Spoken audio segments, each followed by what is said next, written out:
قالوا أولم تك تأتيكم رسلكم بالبينات قالوا بلى قالوا فادعوا وما دعاء الكافرين إلا في ضلال. Kaum muslimin yang dimuliakan oleh Allah Subhanahu wa taala. Alhamdulillah, pada malam yang berbahagia ini kita dipertemukan Allah Subhanahu wa taala, diberikan kesempatan untuk bisa berhadir di masjid yang kita harapkan keberkahannya, di masjid yang penuh dengan kebaikan insyaallah. Dan pada malam yang berbahagia ini insyaallah kita akan membahas materi tentang keistimewaan Ahlus Sunnah wal Jamaah. Namun sebelumnya berbahagialah orang-orang yang telah berhadir di rumah dari rumah-rumah Allah. Berbahagialah orang-orang yang diberi kesempatan oleh Allah Subhanahu wa taala untuk duduk di majelis ilmu. Karena Nabi sallallahu alaihi wasallam memberikan kabar gembira kepada orang-orang yang duduk di majelis ilmu dengan surga. Nabi sallallahu alaihi wasallam memberi kabar gembira kepada orang-orang yang duduk di majelis ilmu karena mereka akan dinaungi oleh malaikat, akan diliputi oleh rahmat Allah. Nabi sallallahu alaihi wasallam bersabda, "Majtama'a qaumun fi baitin min buyutillah yatluna kitaballah wa yatadarasunahu bainahum illa nazalat 'alaihim sakinah wa ghashiyatuhumur rahmah wa hafathumul malaikah wa dzakarallahu fi man 'indah." Kata Nabi, tidaklah suatu kaum berkumpul di salah satu rumah dari rumah-rumah Allah, di dalamnya mereka membaca Al-Quran, saling mempelajari kitab Allah, mendengarkan hadis-hadis Nabi sallallahu alaihi wasallam yang dibacakan dan dijelaskan, melainkan akan turun kepada mereka as-sakinah, ketenangan. Maka orang yang gelisah di luar, orang yang punya banyak masalah, datang ke masjid, duduk di majelis ilmu, maka akan datang ketenangan. Wa ghasyiyatuhumur rahmah, dan akan diliputi dengan rahmat, kasih sayang Allah Subhanahu wa taala. Wa hafathumul malaikah, dan akan dinaungi oleh para malaikat. Wa dzakarallahu fi man 'indah, dan kelak dirinya, namanya akan disebut oleh Allah Subhanahu wa taala di sisi makhluknya yang mulia, yaitu para malaikat. Dalam hadis yang lain Nabi sallallahu alaihi wasallam menyebutkan, innal malaikata la tadau ajnihataha li talibil ilm ridan bima yatlub. Para malaikat senantiasa mengepakkan sayap-sayapnya kepada para penuntut ilmu karena mereka ridha dengan apa yang dicari oleh penuntut ilmu tersebut. Maka berbahagialah orang-orang yang duduk di majelis ilmu, karena duduk di majelis ilmu adalah bagian dari kebiasaan salafun saleh. Duduk di majelis ilmu adalah salah satu kebiasaan dan menjadi rutinitas para salafus saleh dari kalangan para sahabat, tabi'in dan seterusnya. Maka tempuhlah jalan ini, jalan yang dapat mengantarkan kepada kejayaan umat, kemenangan umat, yaitu dengan hadir di majelis ilmu, belajar, kemudian mengamalkan apa yang telah ia dapatkan. Kaum muslimin yang dimuliakan oleh Allah Subhanahu wa taala. Dalam hal ini kita ingin membahas tentang keistimewaan Ahlus Sunnah. Dan siapa itu Ahlus Sunnah? Apa itu Ahlus Sunnah? Yaitu orang-orang yang berpegang teguh kepada ajaran Nabi sallallahu alaihi wasallam. Orang-orang yang senantiasa mengamalkan apa yang diajarkan oleh Nabi. apa yang dibawa oleh Nabi SAW, dia berpegang teguh di atasnya, maka dialah ahlu sunnah. Maka apa keistimewaan ahlu sunnah? Apa yang membuat ahlu sunnah ini menjadi istimewa? Apa ciri-ciri mereka? Kita akan sebutkan ciri-cirinya dan semoga kita termasuk ke dalamnya. Kita mempelajari keistimewaan ahlu sunnah, kita mempelajari, ingin mengetahui ciri-cirinya agar kita bisa berusaha dan kita berharap bisa masuk dan ciri-ciri tersebut ada pada diri kita. Kalau belum ada, maka kita berusaha untuk bisa mendapatkan ciri-ciri tersebut. Dzakara Syekh Muhammad bin Ibrahim fi Rasail al-Aqidah. Syekh Muhammad bin Ibrahim menyebutkan dalam Rasail al-Aqidah, dalam kitabnya Al-Aqidah, ada beberapa keistimewaan ahlu sunnah yang beliau sebutkan. Dan di sini keseluruhan keistimewaannya yang saya ringkas ada 24 keistimewaan. Mungkin malam ini pada maghrib kita tidak bisa, mungkin tidak cukup waktu untuk membahas 24 keistimewaan ini, namun akan kita sambung insyaallah pada subuh esok pagi. Keistimewaan yang pertama, bahwasanya ahlu sunnah mereka, keistimewaan mereka al-ikhtisar fi talaqqi 'ala al-kitab wa sunnah. Mereka adalah orang-orang yang mencukupkan dirinya di dalam mempelajari Al-Quran dan Sunnah. Ketika mereka telah mempelajari Al-Quran dan Sunnah Nabi SAW, itu adalah segala-galanya, sudah cukup. Saya tidak hebat di bidang ini, saya tidak hebat di bidang dunia, saya tidak hebat bahasa Inggris, saya tidak hebat dalam perkara-perkara dunia. Itu bukan jadi masalah. Yang penting saya bisa mempelajari Al-Quran dan Sunnah Nabi SAW, itu sudah cukup. Makanya dalam hal yang demikian terdapat manhaj, terdapat jalan, terdapat metode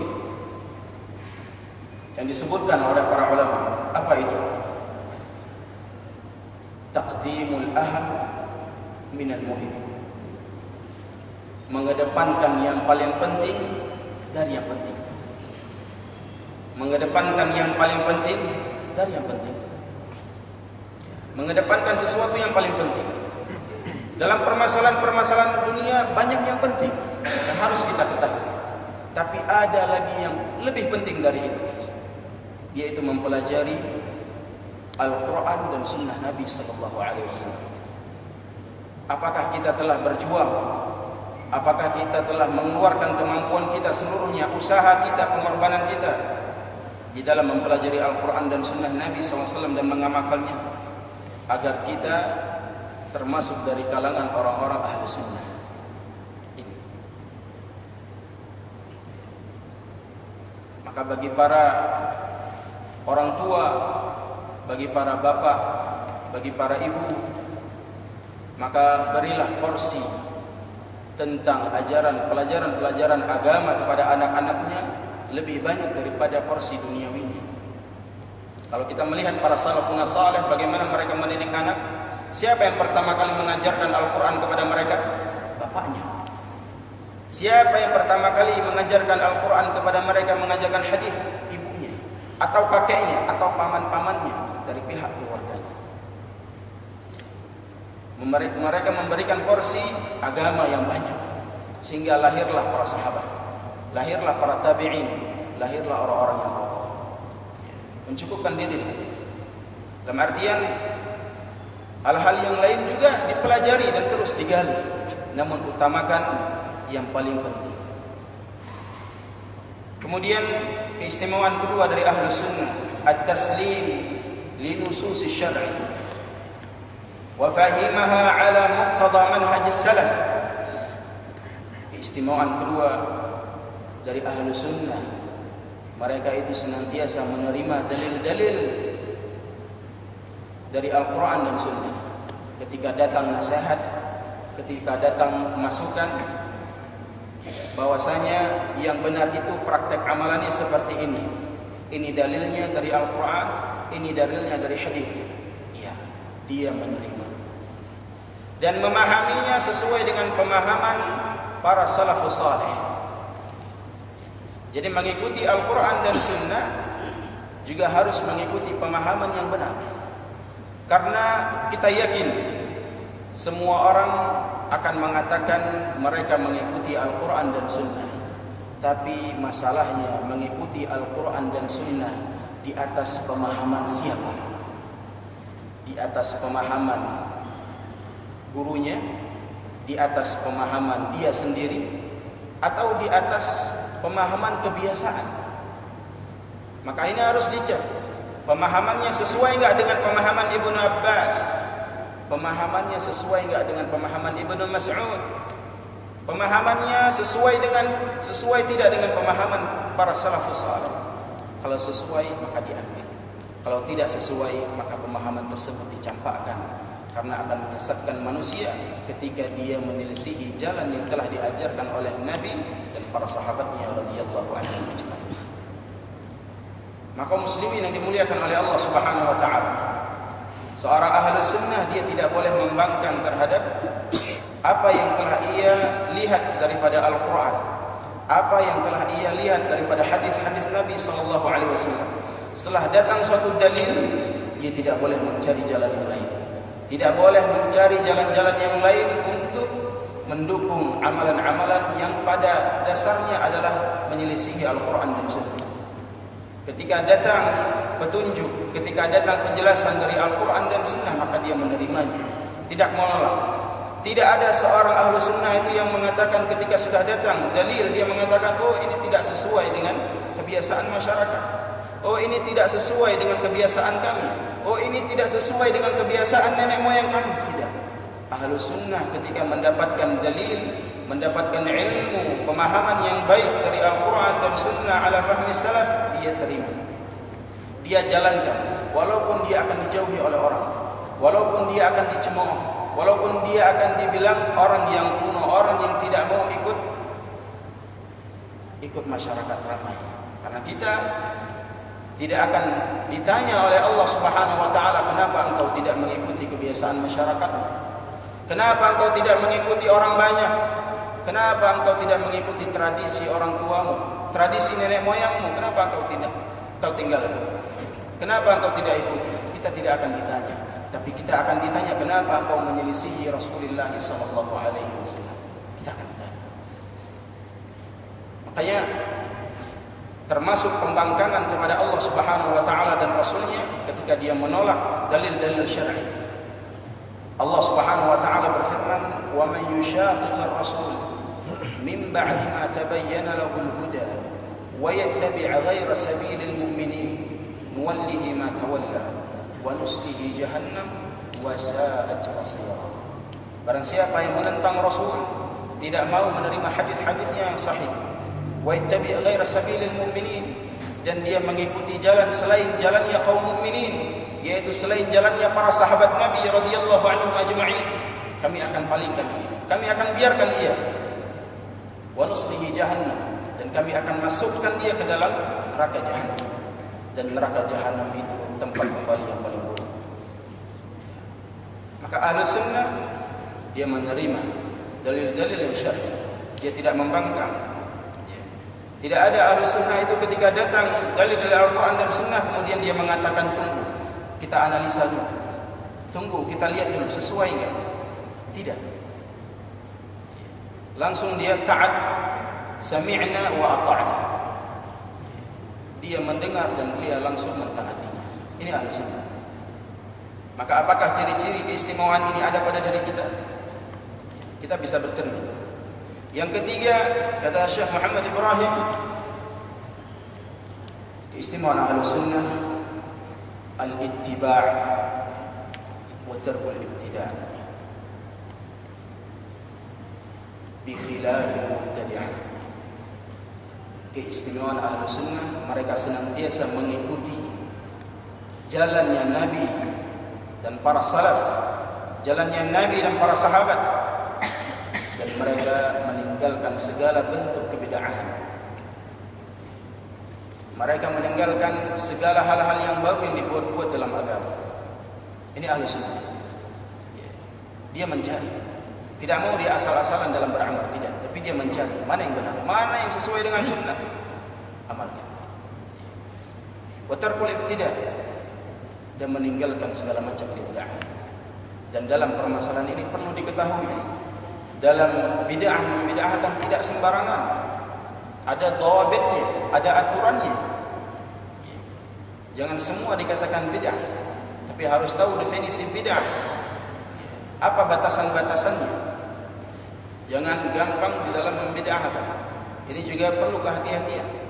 Jangan mudah di dalam memvonis dan lain sebagainya. Ini perlu adab, perlu belajar, perlu cara dan memahami dengan pemahaman yang benar dalam permasalahan bid'ah. Dan juga jangan pura-pura enggak tahu tentang kebid'ahan, atau tidak mau mempelajarinya, atau diam, tidak mau memperingatkan dari kesesatannya kebid'ahan. Sebagaimana kita menentang kesyirikan, maka begitu pula kita menentang kebid'ahan. Kaum muslimin yang dimuliakan oleh Allah Subhanahu wa taala, banyak orang yang takut berbicara bid'ah. Kalau sudah berbicara tentang bid'ah, cetar semuanya, ya. Seakan-akan sesuatu yang baru. Padahal Nabi SAW di masa hidupnya, Nabi senantiasa mengatakan, fa inna asdaqal hadits kitabullah wa khairul huda huda Muhammadin sallallahu alaihi wasallam wa syarrul umuri muhdatsatuha wa kullu muhdatsatin bid'ah wa kullu bid'atin dhalalah wa kullu dhalalatin finnar. Ini Nabi senantiasa membaca ketika ingin memberikan mau'izah, pelajaran kepada para sahabat. Nabi buka dengan ini.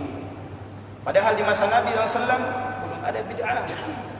Belum ada bid'ah di masa Nabi SAW. Tapi Nabi senantiasa mewanti-wanti.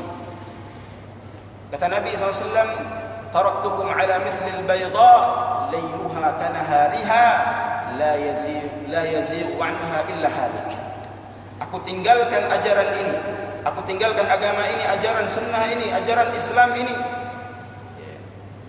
ala mithlil bayda, seperti sesuatu yang putih, kertas putih, sesuatu yang putih. Malamnya seperti siangnya, terang, tidak ada campur baur, tidak ada kesalahan, tidak ada kesesatan dan kebid'ahan. Barang siapa yang menyimpang dari jalan ini, dia akan binasa. Ini menunjukkan apa? Di zaman Nabi SAW tidak ada kebid'ahan, dan mulai kebid'ahan itu muncul ketika Nabi SAW wafat. Maka dalam hal ini seorang muslim harus bisa memposisikan dirinya. Kalau dia telah mengetahui, dia telah tabayyun, dia telah cross check bahwasanya itu perbuatan tidak sesuai dengan syariat, perbuatan yang diada-adakan, baru dia memberikan hukum, tidak sembarangan. Oleh karenanya para imam mengatakan apa itu bid'ah. Para ulama mengatakan bid'ah itu tariqatun fid din. Tariqatun fid din mukhtara'atun tudahi syar'iyyah yuqsad bisuluki 'alaiha al-mubalaghatu fi ta'abbud billahi subhanahu wa ta'ala. Itu bid'ah. Apa? Suatu jalan. Para ulama menyebutkan definisi bid'ah, suatu jalan, suatu perkara dalam agama, mukhtara'atun, yang dibuat-buat, yang diakal-akali, tudahi syar'iyyah, menyerupai syariat. Oleh karena banyak orang tertipu, banyak orang tidak tahu karena ini dibuat-buat dan menyerupai syariat. Dalam rangka apa dibuat? Dalam rangka beribadah kepada Allah Subhanahu wa taala dengan cara berlebih-lebihan. Porsi ibadah, porsi syariat sudah pas, ditakar oleh Allah Subhanahu wa taala dan Rasulnya. Maka tidak ada seorang pun yang berhak untuk menambah porsi itu. Tidak satu orang pun yang berhak untuk menambah takaran itu. Kalau dia berani menambah, sungguh dia telah mendatangkan syariat yang baru. Tudahi syar'i. Sehingga yang dikunci dari ta'rif ini sesuatu yang baru dalam permasalahan agama. Dalam permasalahan dunia, engkau lebih tahu. Manusia lebih tahu permasalahan dunia mereka. Namun permasalahan akhirat, permasalahan agama, itu semua sudah ada rumus yang baku. Sudah ada rujukan yang baku, tidak boleh dikotak-atik, tidak boleh diperbarui, tidak boleh ditambah. Maka ini Ahlus Sunnah, mengikuti jalan Nabi dan meninggalkan kebid'ahan. Bi khilafil mubtadi'ah, berbeda halnya dengan orang-orang yang sedang melakukan kebid'ahan. Kayaknya ini kurang, kayaknya ini kurang afdal, tambah. Kayaknya ini kurang pas, kurang bagus, tambah. Walaupun enggak dikerjakan Nabi, walaupun enggak dikerjakan Nabi, kan baik. Maka yang seperti ini bukanlah patokan di dalam beramal saleh kepada Allah Subhanahu wa taala. Yang keempat, keistimewaan Ahlus Sunnah, al-ihtimam bil kitab wa sunnah, hifdhan wa tilawatan wa tafsir bil hadis. Kata beliau, keistimewaan Ahlus Sunnah, ciri-ciri mereka senantiasa punya perhatian yang besar terhadap Al-Quran dan Sunnah, punya perhatian yang besar terhadap Al-Quran dan hadis Nabi Sallallahu Alaihi Wasallam. Ini Ahlus Sunnah. Hifdhan wa tilawatan, baik dari sisi menghafal Al-Quran atau menghafal hadis, atau dari sisi membaca Al-Quran atau membaca hadis. Maka kita coba lihat diri kita, berapa ayat yang telah kita hafal dari Al-Quran, berapa surah yang telah kita hafal, berapa juz yang sudah kita hafal. Orang-orang yang mengaku Ahlus Sunnah, sudahkah dia meniti jalan ini, perhatian terhadap Al-Quran? Atau dari segi membacanya, sudah baguskah bacaan Al-Quran kita?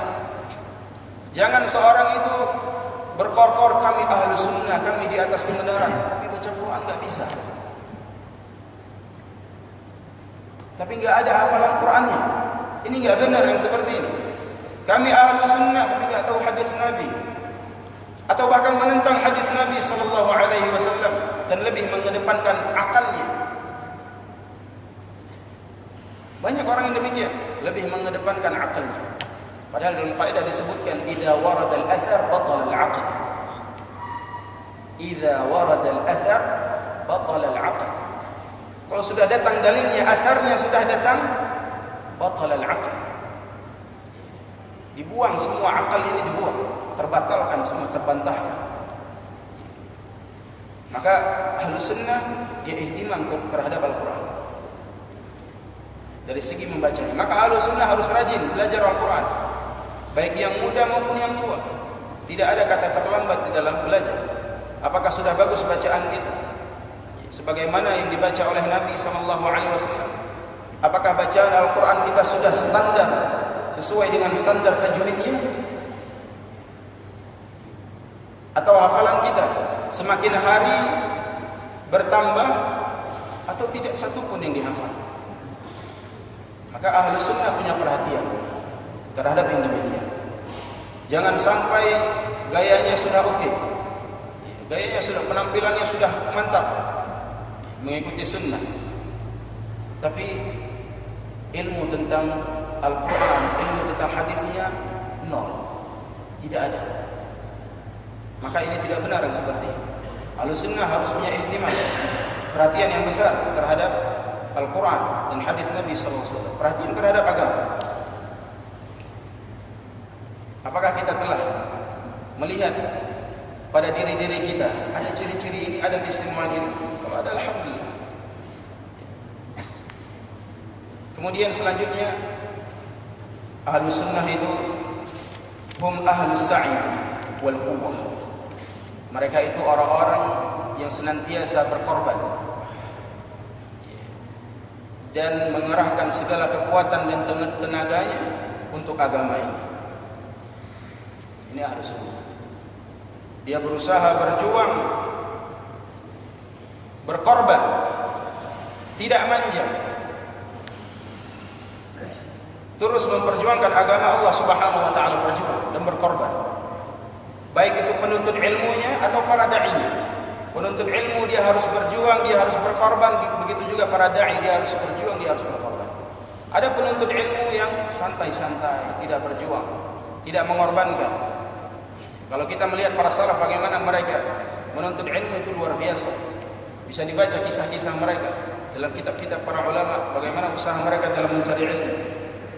Bahkan ada yang sampai tidak makan, bahkan ada yang sampai lagi berjalan menuju majelis ta'lim pingsan di tengah jalan karena tidak terisi perutnya.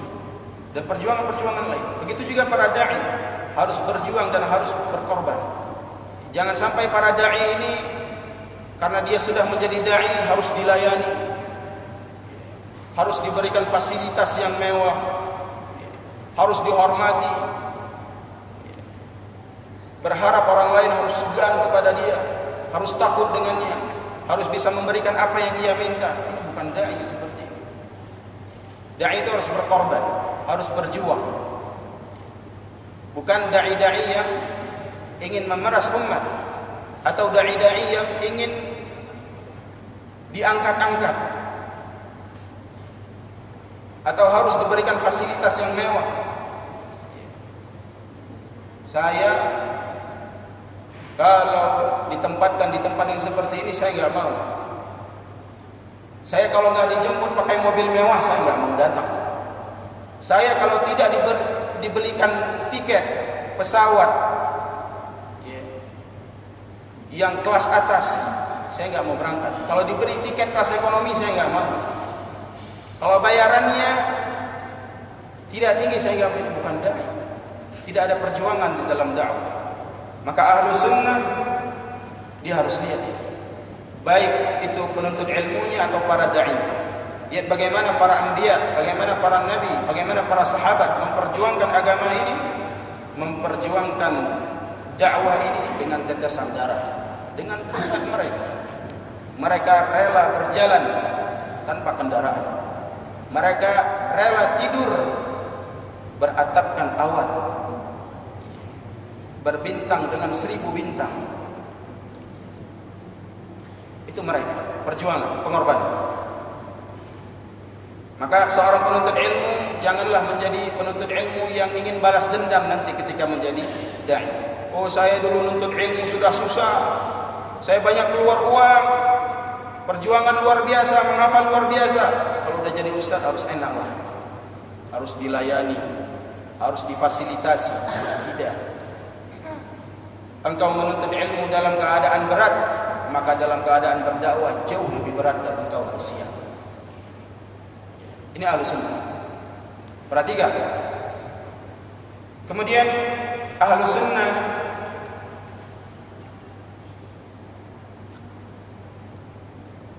ihtijajuhum bis sunnah as-sahihah. Ahlu sunnah itu senantiasa berdalil dengan hadis-hadis yang sahih. Mereka senantiasa berhujjah, berargumen dengan hadis-hadis yang sahih. Mereka memberikan tausiah, ceramah dengan hadis-hadis yang sahih, bukan berhujjah dengan sesuatu yang dhaif. Ini harus diperhatikan oleh para da'i. Janganlah dia berhujjah atau membawakan dalil-dalil yang lemah. Karena Ahlussunnah sangat menjaga kemurnian ajaran ini. Karena Islam itu terjaga dengan sanad. Islam itu terjaga dengan sanad. Oleh karenanya para ulama mengatakan tentang hal ini, laula al-isnad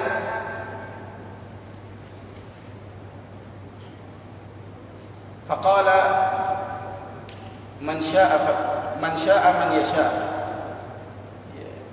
Kalaulah Islam ini Islam itu bersanad, ada sanadnya. Kalaulah tidak ada sanad, maka seorang akan berbicara dengan sesuka hatinya. Islam itu terjaga. Ada hadis-hadis yang sahih, ada hadis-hadis yang dhaif. Hadis yang dhaif ditepikan. Dan dia tidak berhujjah dengan hadis-hadis yang demikian. Kemudian ahlu sunnah, ciri-ciri mereka laisa lahum imam mu'azzam ya'khuduna kalamahu kullahu. Ahlussunnah itu tidak punya satu imam yang mereka kultuskan imam tersebut dan mereka mengambil ucapan semuanya dari imam tersebut.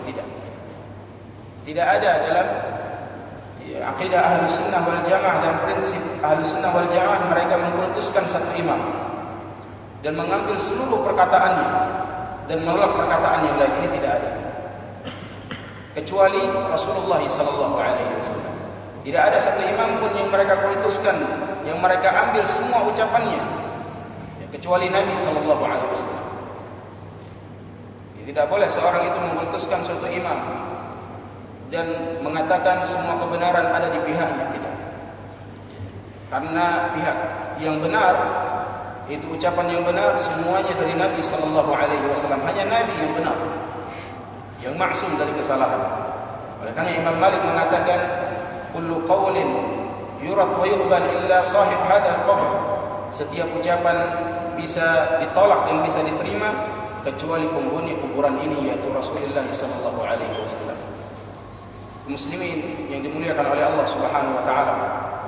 Ini beberapa keistimewaan Ahlussunnah wal Jamaah dan insyaallah akan kita sambung di pertemuan ba'da salat subuh insyaallah tentang keistimewaan dan ciri-ciri Ahlussunnah yang lainnya, dan kita pelajari ini. Semoga kita bisa meniti jalan ini dan termasuk ke dalam golongan orang-orang yang diistimewakan oleh Allah Subhanahu wa taala dan Rasulnya. Sallallahu ala nabiyina Muhammad wa ala alihi wa sahbihi wasallam. Assalamualaikum warahmatullahi wabarakatuh. Wa ta'awanu 'alal birri wattaqwa ولا تعاونوا على الإثم والعدوان واتقوا الله إن الله شديد العقاب.